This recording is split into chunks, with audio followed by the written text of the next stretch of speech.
我想着你回来，你回来让我开怀。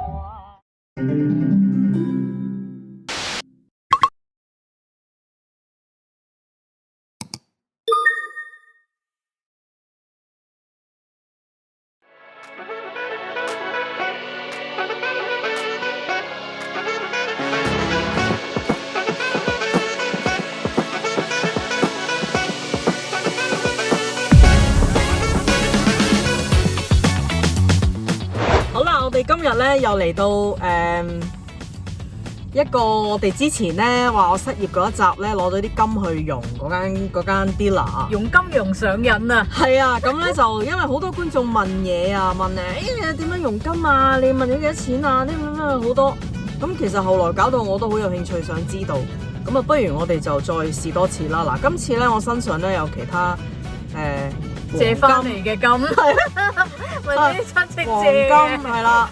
咁啊方便我拍攝用嘅，我而家都好驚，咁我要小心保管啦。咁跟住入到去呢，我哋就準備問一啲問題呢，睇下大家有冇興趣知道啦呢一方面。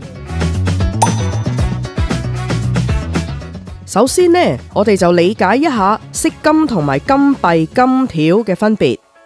飾金呢，好多華人都知噶啦，就係當作飾物嘅黃金啊嘛，可以係 K 金做成啦，或者去千足金去打造噶。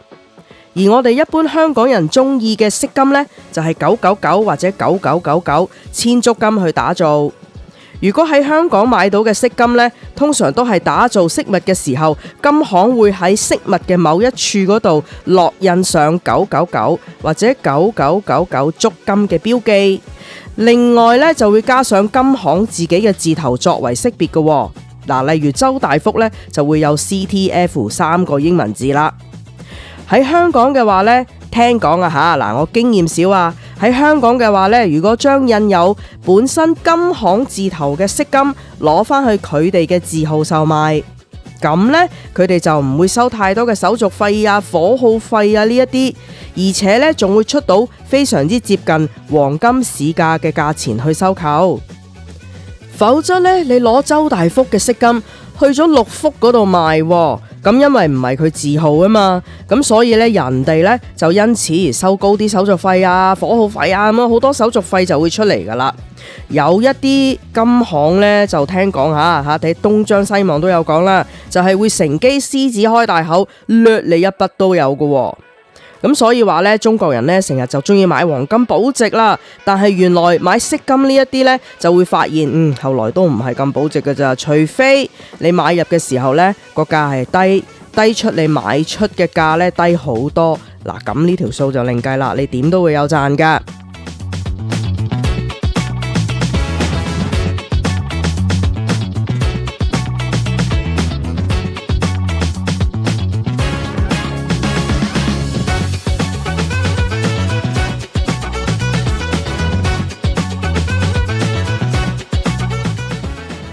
而金幣或者金條呢一方面呢，如果係一啲有認證嘅黃金鑄造廠製造嘅話，例如加拿大楓葉金幣嘅 Canadian Royal Mint 鑄造嘅9999千足楓葉金幣呢，就會非常保值啦。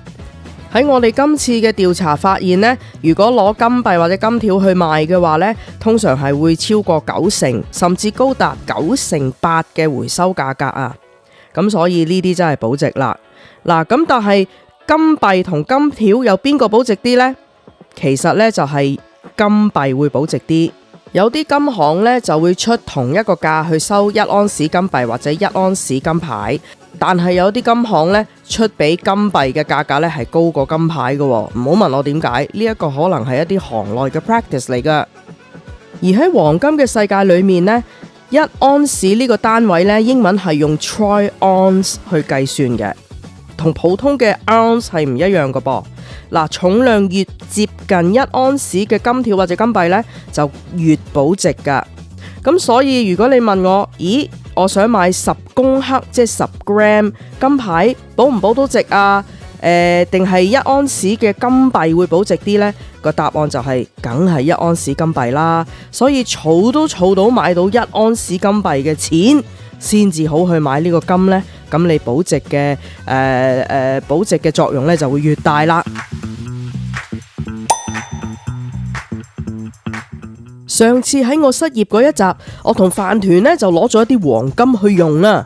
但係當日呢，志在賣咗啲金啦，就冇好好咁樣記錄呢太多嘅細節啦。所以我哋今次就攞咗飯團 BB 嗰陣時就戴嘅腳鏈仔嗰度嗰粒吊墜，諗住去問下價。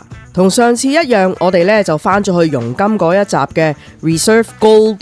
咁呢，佢係一間中東人開嘅鋪頭，喺多倫多呢有2個分店，一間喺 Etobicoke， 即係我哋今日去嘅呢一間，另一間呢係 Markham 嘅噃。咁啊，我哋會遲啲介紹噶啦。咁呢2間呢都有即場熔金服務噶。我知道大家唔使緊張，我知道大家最中意睇呢啲人攞金去熔啊，講下啲黃金啊咁。其實上次講失業呢冇人理噶，大家都係中意睇黃金啊嘛，我知道。咁所以坐定定呢，我哋今集會為大家分析噶啦。入到金行呢，第一件事要做嘅梗係驗證一下係咪真金啦。呢間公司呢就有一部比較先進嘅儀器，能夠分辨到一件物件裏面有幾多比例係黃金啦、白銀啦或者其他嘅金屬，亦都將金屬表面呢放到好大咁樣可以望清楚。有其他地方呢係會用其他方法去驗證噶。第二件事要做嘅呢，就係留意翻當日金價啦。金價呢係浮動噶嘛，咁所以出門口之前睇清楚今日金價。金價呢可以係美金計算、加紙計算。咁喺金行裏面呢，亦都有報價表，睇清楚先。好似拍攝當日做例子啦，當日嘅價格呢就係4660蚊市價嘅。咁呢一間金行佢賣俾你呢，會變咗4768蚊嘅。咁當中佢即係話俾你聽，佢要賺錢啦。咁調翻轉頭，你有金想賣俾佢呢，佢嘅回收價呢就係4590蚊啫，就低過市價4660蚊一啲啦。咁當然佢又係要賺啲啦，一買一賣呢，咁啊都蝕幾多噶。第三件事要做嘅呢，梗係稱下你想賣嘅黃金有幾重啦。哇，而家1克都值好多錢噶，我哋呢度3.96克啊，真係有啲嘢攞翻走噶。大家頭先記唔記得呢？我哋咪話係攞個鏈嘴仔嚟賣嘅。嗱，佢當中呢就好似有少少嘅一啲填充物，加埋一齊之後呢，先至有3.96克嘅。如果係咁嘅話呢，就真係要熔咗先知道純金嘅部分呢係有幾重啦。好啦，大家中意睇嘅部分而家開始啦。嗱，話時話吓，你攞咗啲金去俾佢驗完，如果你唔幫襯佢呢，要俾錢噶。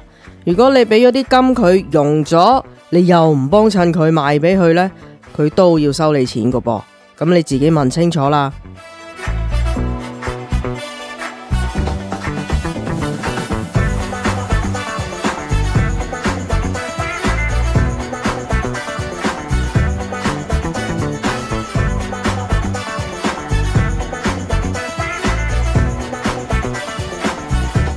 哎呀，你睇下輕咗啦，得返3.35咋。今次用嗰粒嘢啊，揸喺手睇下，3 gram 都實實在正正噶嗬。係啊，有質感噶，有條尾仔添，今次係咯。Belts, it just goes away. Right. Okay. Other things just like pearls and some just stuck there. Okay. So But the this gold, is all it. of them just melts in. Then drip away. OK。 OK，呢啲就係嗰啲雜質啦，嗰塊中間嗰塊膠又好，都唔知咩嚟嘅。就已經係啦佢就唔會。OK，all right。最後一個步驟呢，就係將熔咗嘅黃金呢，睇下純度有幾高啦。然後佢就會攞個計數機出嚟，篤篤篤篤篤，咁就開個價俾你，就話俾你聽，你呢一粒金係值幾多錢。嗱，每一次報價可能都唔一樣噶，可能視乎佢心情啦，可能視乎純度有幾多啦，可能視乎好多嘢噶，所以呢，真係個個人可能都唔一樣噶。好啦，經過你今次第2次嘅賣金過程之後呢，我哋就發現咗一樣嘢啦。飾金呢真係好唔保值噶，各位。飾金呢真係俾人斬掠到一頸血啦。攞去佢一定要熔，佢話佢就咁稱啊，就咁度呢，都太多雜質呢，佢都唔 sure 啊。佢就話一定要熔咗之後先可以再係擺喺部機，再確認係咪純金同埋純度有幾高，跟住佢先可以開個價。咁我哋就同時間亦都攞咗另一個飾金啦。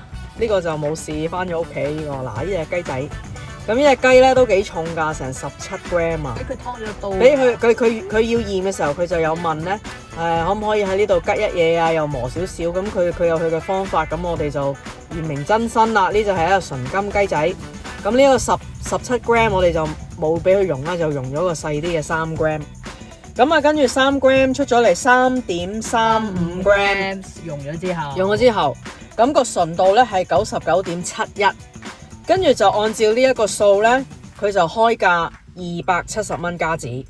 咁但係咧，阿飯團佢其實咧就計過，如果3.35 gram 咧，其實如果攞市價去計咧，其實就應該值490蚊到。我攞翻佢買入價，跟住3.35 gram 乘翻99.71咯，唔係100，唔係99.9999啦嚇。咁跟住係400幾蚊咯，即係其實我攞翻270蚊俾佢甩咗一半到啦。咁就少過一半嘅，不過總之好唔抵啦，感覺上。係啦，非常之唔抵。270蚊分別啦。除非當時依嚿金買翻嚟個價值非常平，咁否則咧今天咧可能係到蝕啦。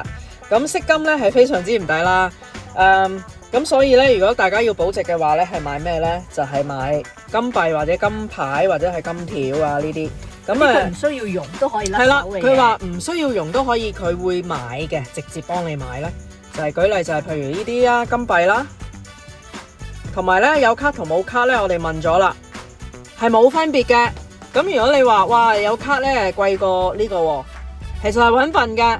係冇分別嘅，除非你冇一個卡嗰個係好明顯有好多嘢花晒啊、巢晒啊、missing 啊，冇感覺角崩咗啊，咁啊梗係有影響啦。係啦，同埋買嘅話咧，最好咧就係買咧足安士，足一個 troll ounce 咧係最保值嘅。如果你10 gram 咧，其實咧佢都會嚼你一啲 premium 噶啦。譬如呢個係金牌仔係10 gram。咁佢就話我會當翻你10 gram 咁買，咁同埋有呢個 RC 卡啊，咁樣佢就唔需要攞去用啦，佢就可以照開個價，咁就睇下你買唔買。但係通常呢一啲咧就冇金幣咁保值嘅，冇one troy ounce 嘅。咁亦都要睇下你邊個國家出㗎噃。係啊，加拿大楓葉金幣咧係世界通行啊嚇，各位。咁世界上咧就有幾隻金幣咧係非常之受到追捧啦，同埋價值係保值啦。其中一個就係我哋加拿大楓葉金幣啦，第二個咧就係美國嘅飛鷹或者係水牛金幣啦。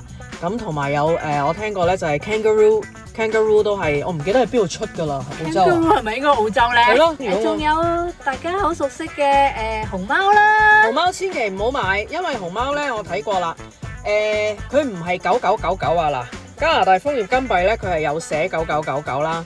但係熊貓咧係9993，仲要係某個年份之後，佢突然間決定減嘅喎，係減咗啲成，佢唔係足千足金咁樣嘅，所以佢唔係一個保值嘅嘢嚟㗎。如果有人肯出價俾你咧，佢一定會扣你一啲費用㗎，去買你嗰個熊貓金幣。熊貓金幣就嘥氣啦。如果有錢就不如買呢啲啦，係咯。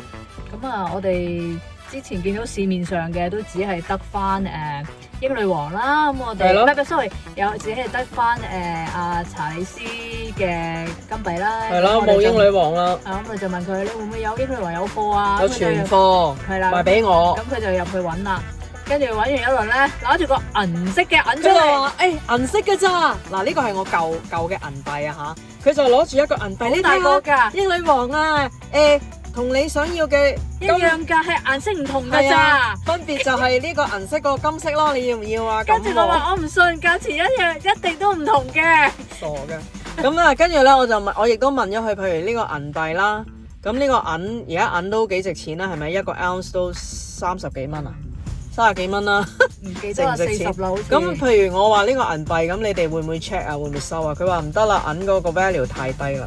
佢就唔會咁樣同我 entertain 我呢啲嘢啦，除非你攞個50 gram 或者係1 kilo 嘅silver bar， 咁佢就會entertain 下你咯。上一次我哋見到有人買銀啊，嗬？係啊，一大條咁樣買㗎。係啊，一棟啊，一棟咁買翻屋企啊！啲人啊，保值啊，哇！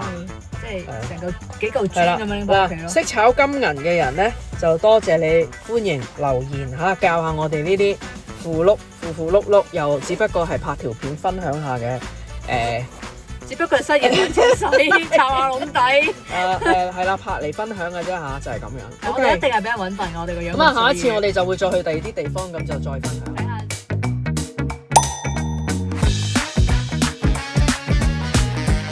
嗱，喺今集拍攝內容嘅期間呢，有陣時我都會同其他人講起拍攝嘅經過，大家都係中國人啊嘛，講到黃金都係興高采烈噶。不過有一次呢，我哋就聽到有個個案就係，有兩公婆大概10幾年前呢結婚嘅時候收過一啲永結同心嘅黃金飾物禮品，放咗10幾年之後，明顯有一啲呢喺表面上面好似生鏽氧化變咗色咁樣啊！咁試問，如果係真金嘅話，又點會變色呢？聽聞呢一個飾金禮品呢，係喺多倫多嘅某一間金行嗰度買到噶，不過嗰一間金行已經冇做啦。咁有陣時真係唔知道係咪俾人呃咗啦。嗱，我哋睇翻呢飯團佢當年喺周大福嗰條 BB 腳鏈仔呢，其實成條鏈都有一啲部分係變咗色噶。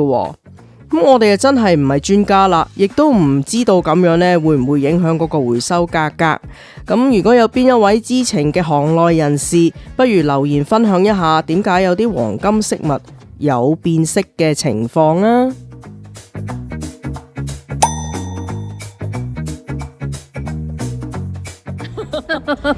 好啦，我哋今日嚟到咧太古廣場呢一度啦。你喺度做咩啊？我哋又賣金啦。咁我哋親人交託咗一啲金俾我哋。咁咧就有 K 金同埋有一條變咗色嘅金鏈，變咗色嘅足金，變咗色嘅足金係啦。咁咧就即管問下價啦，係咪？我哋都想唔要噶啦。咁所以今日就嚟呢一間Gold Station 啊，黃金站啊，就問下價先啦。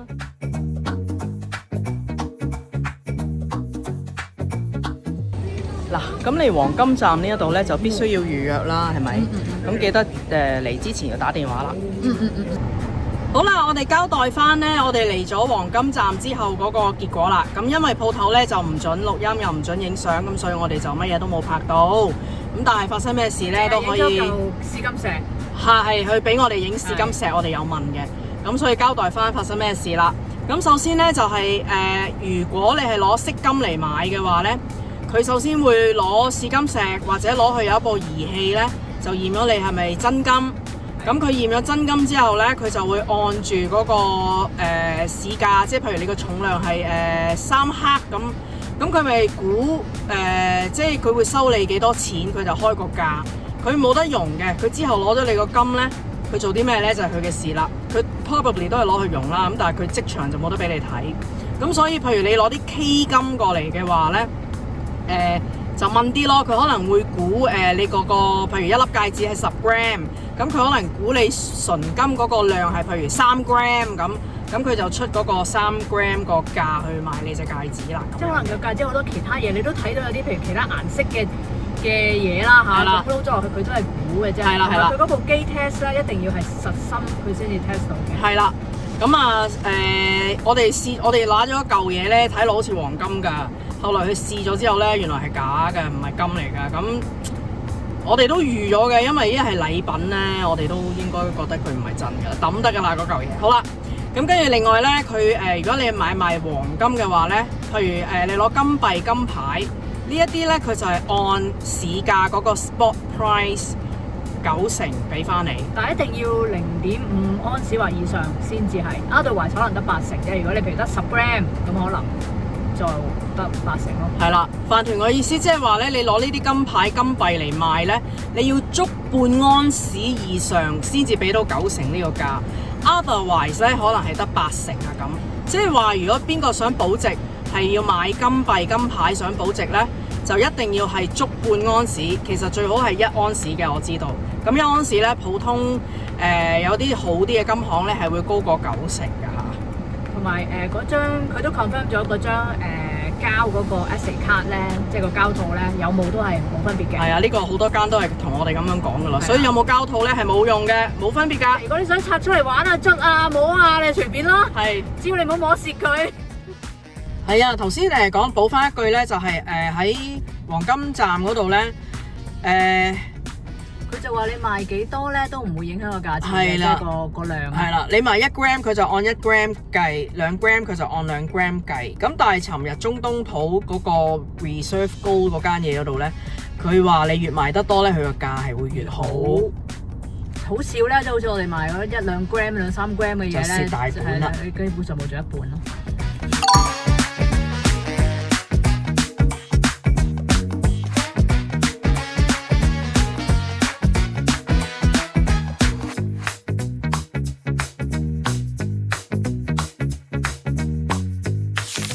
我哋而家咧就嚟到Still 同埋 Markham Road 呢度咧，咪好呢個角落咧，咪好多印度鋪頭，好多印度 jewelry 嘅。咁我哋而家就嚟呢度揾一間金鋪撳啦，問啦。嗱，好老實講啊，真係太多間啦。我哋揾間合眼緣噶啦嚇，呢啲叮叮噹噹嘅就入去問下啦。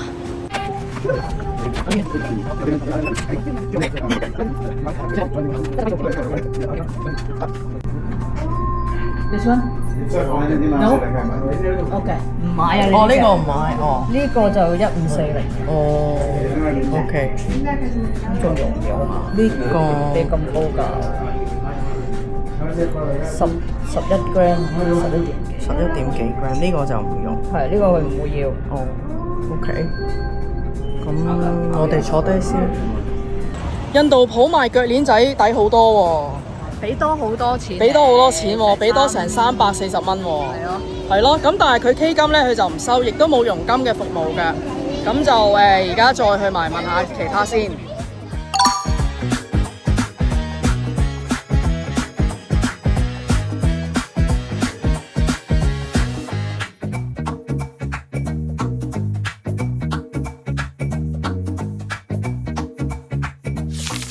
好，呢一間咧就係士嘉堡嘅 Reserve Gold 啦，就係我同飯團咧攞咗啲金去用嘅嗰一間鋪頭，同一間嚟嘅。佢哋係金店嘅連鎖。咁樣，咁你睇住咯，就我就中意望到 exactly 佢。我哋屋企附近嗰間就最清楚。都係同一個集團。嗯。1250。哦。How many grams?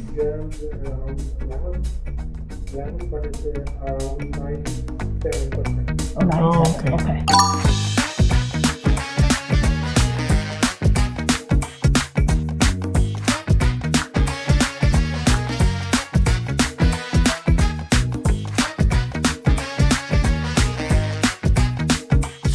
大熱天時啊，嚟賣金啊！我哋，而家去呢間啊，你睇下陣容幾大。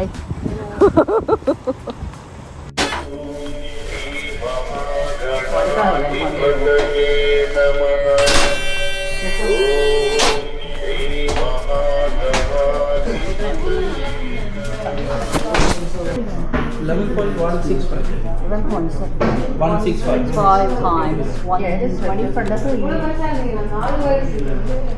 for double unit. Especially this is no stones, it's just all painted, right? So it's really nice. 係啦，咁我哋翻去。 Let me think about it and ask my friend. Thank you. Okay, thank you. Thank you.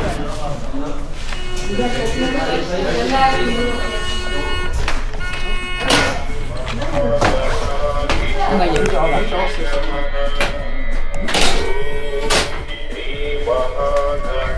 係要有呢啲音樂嘅，點解？三重保護啊！係頭先嗰度點啊？頭先佢都喺度南無咁樣。佢 test 都唔 test 嘅，不過啊燈光火著咯，唔係之前咁迷魂咯。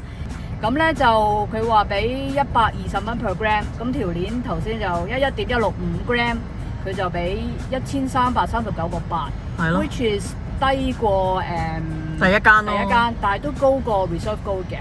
即係如果你有呢啲咁樣嘅金器，而你肯定佢係足金嘅咧，係呢啲鋪仔咧反而係唔知咪競爭大咧，佢就收得高啲，好似。係咯，好。